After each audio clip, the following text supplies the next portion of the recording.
ఇక ముఖ్యమంత్రి రేవంత్ రెడ్డి రాజన్న సిరిసిల్ల జిల్లాలో పర్యటిస్తున్నారు. ఈ సందర్భంగా సీఎం పర్యటనకు ఇబ్బందులు కలిగిస్తారన్న ఉద్దేశంతో ప్రతిపక్ష నేతలను ముందస్తు అరెస్ట్ చేస్తున్నారు. జిల్లా వ్యాప్తంగా 72 మందిని అదుపులోకి తీసుకున్నారని సమాచారం. అదుపులోకి తీసుకున్న నేతలను బోయిన్పల్లి, ఎల్లారెడ్డిపేట, కోనరావుపేట, రుద్రంగి పోలీస్ స్టేషన్లకు తరలించారు. సీఎం పర్యటనలో ఎలాంటి అవాంఛనీయ ఘటనలు జరగకుండా తెల్లవారుజాము నుంచి ముందస్తు అరెస్టు చేస్తున్నారు పోలీసులు.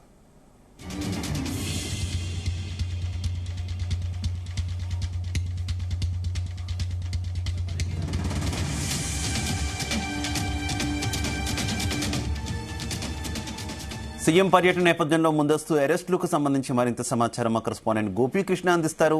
గోపీకృష్ణ. శివ, రాజన్న సిరిసిల్ల జిల్లాలో అర్ధరాత్రి నుంచి కూడా ఇటు బీజేపీ, బీఆర్ఎస్ తో పాటు విద్యార్థి సంఘాల నాయకులను కూడా అరెస్ట్ చేస్తున్నారు. అయితే దాదాపు సుమారు 72 మంది, జిల్లా వ్యాప్తంగా కూడా 72 మంది ఇటు నాయకులను కూడా అరెస్ట్ చేసినట్టు కూడా మనకు తెలుస్తుంది. ముఖ్యమంత్రి రేవంత్ రెడ్డి ఇటు వేములవాడ పర్యటన నేపథ్యంలో ఈ అరెస్ట్ చేసినట్టు కూడా తెలుస్తుంది. అయితే ఇటు బీఆర్ఎస్ కావచ్చు, ఇటు బీజేపీ కావచ్చు, ఇటు విద్యార్థి సంఘాల సమస్య, ఇటు రైతుల సమస్యల కోసం ఇటు బీఆర్ఎస్ పోరాటం చేస్తున్న నేపథ్యంలో ఆ ఎన్నికల్లో ఇచ్చిన హామీలు నెరవేర్చలేదంటూ కూడా ఇటు ప్రతిపక్షాలు మండిపడుతున్న పరిస్థితి మనం చూస్తున్నాం. అయితే గత కొన్ని రోజులు కూడా ఇటు కాంగ్రెస్ ప్రభుత్వంపై ఇటు బీఆర్ఎస్ ఆందోళన చేస్తున్న నేపథ్యంలో ఇటీవల కాలంలో ఇటు బీజేపీ కూడా ఇటు అరెస్టు చేసిన సంబంధించి ఇటు రైతులకు సంబంధించి పోరాటం చేస్తున్న నేపథ్యంలో మాత్రం ఇటు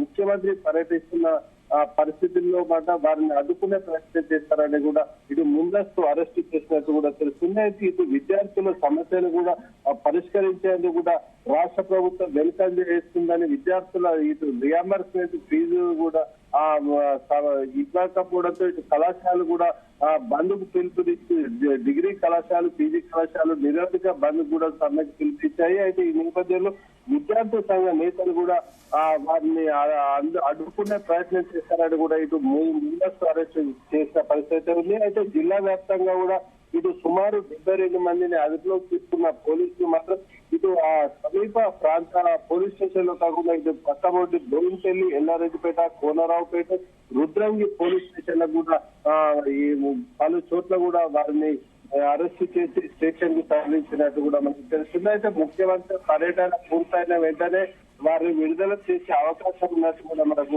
సమాచారం అందుతుంది. అయితే ప్రస్తుతం ముందస్తు అరెస్టులకు సంబంధించి విపక్ష నేతలు ఏం చెప్తున్నారు?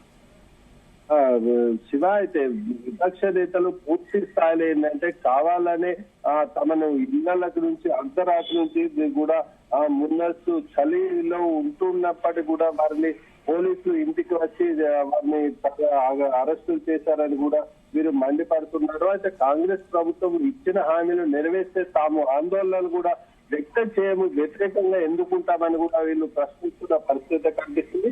రాష్ట్ర ప్రభుత్వం ఇప్పుడు కాంగ్రెస్ ప్రభుత్వం ఏదైతుందో ఎన్నికల్లో ఇచ్చిన హామీలు ఇటు రైతులకు కావచ్చు, ఇతర పెన్షన్లకు సంబంధించినవి కావచ్చు, ఇతర ఏవైనా కానీ ఇచ్చిన హామీలు ఏదైతే ఉన్నాయో 6 గ్యారెంటీలు అంటూ కూడా దాదాపు హామీలు ఇచ్చిన నేపథ్యంలో పూర్తి స్థాయిలో అవి అమలు కాకపోవడంతో పాటు ఇంకా ఒక 2-3 మాత్రమే అమలు చేసి పూర్తి స్థాయిలో అమలు చేసినట్టు కూడా వారు చెప్తున్న పరిస్థితులు మాత్రం పూర్తి స్థాయిలో అమలు చేయాలని మేము కోరుతున్న, ప్రజల పక్షాన కోరుతున్న పరిస్థితుల్లో మాత్రం తమను అడ్డుకునే ప్రయత్నం చేస్తున్నారని కూడా మండిపడ్డారు. ఇటు పోలీసులపై కూడా తీవ్ర స్థాయిలో మండిపడుతున్న పరిస్థితి ఉంది. అర్ధరాత్రి ఇంట్లోకి వచ్చి తమను అదుపులోకి తీసుకున్నారు. చలి తీవ్రత ఎక్కువ ఉన్న నేపథ్యంలో తమ కనీసం కూడా ఆలోచించకుండా కూడా అర్ధరాత్రి కూడా తీసుకొచ్చి పోలీస్ స్టేషన్లకు తరలించారని చెప్పేసి మండిపడుతున్నారు. అయితే ఏదేమైనప్పటికీ కూడా రాష్ట్ర ప్రభుత్వంపై పూర్తి స్థాయిలో తెలంగాణ ప్రజలు వ్యతిరేకంగా ఉన్నారని, తగిన గుణపాఠం కూడా చెప్పే విధంగా ఉన్నదని వారు మండిపడుతున్నారు. ఏదేమైనప్పటికీ కూడా రాష్ట్ర ప్రభుత్వం ఇచ్చిన హామీలు నెరవేర్చాలని, లేకపోతే మమ్మల్ని అరెస్ట్ చేసినప్పటికీ కూడా తర్వాత ఉద్యమం మాత్రం కొనసాగిస్తామని చెప్పేసి కూడా రాష్ట్ర ప్రభుత్వానికి హెచ్చరిక అని చెప్పేసి ఇటు ప్రతిపక్షాలు చేస్తున్న పరిస్థితి కనిపిస్తుంది. Okay, thank you.